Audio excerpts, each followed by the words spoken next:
kuri Yesu gusa. Reka mbabwire iby'isi byo ntacyo bimaze, ubutunzi bw'isi buyoyoka nk'igicu.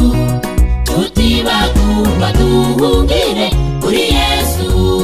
Dore uko bimeze, Twishingikirize kuri Yesu gusa. Reka mbabwire iby'isi byo ntacyo bimaze, ubutunzi bw'isi buyoyoka nk'igicu.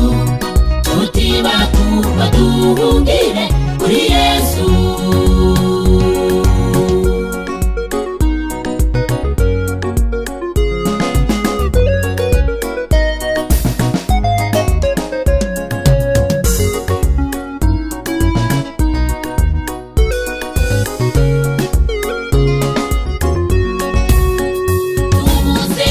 Amafaranga niyo mvugo dusigaranye, amahanga arabivuga, ibihugu birayakenye, abakene bariyongera, isi ikabura amahoro, intwaro za kirimbuzi nizo ziha agaciro.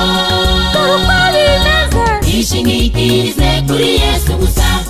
Reka mbabwire iby'isi byo ntacyo bimaze, ubutunzi bw'isi buyoyoka nk'igicu. Tutibagurwa duhungire kuri Yesu. dore uko bimeze, Twishingikirize kuri Yesu gusa. Reka mbabwire iby'isi byo ntacyo bimaze, ubutunzi bw'isi buyoyoka nk'igicu. Tutibagurwa duhungire kuri Yesu.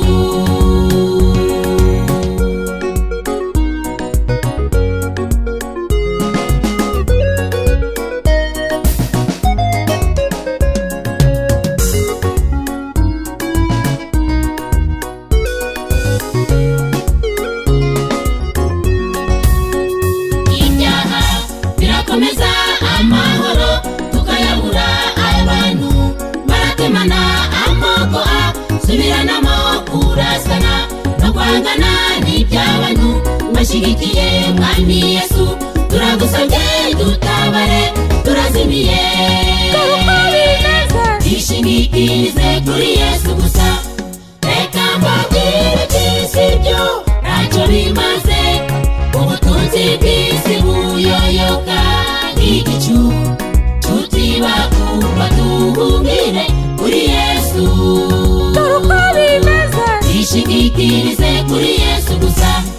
Reka mbabwire iby'isi byo ntacyo bimaze, ubutunzi bw'isi buyoyoka nk'igicu.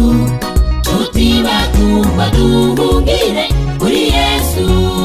Ubutunzi bw'isi buyoyoka nk'igicu. Tutibagurwa duhungire kuri Yesu.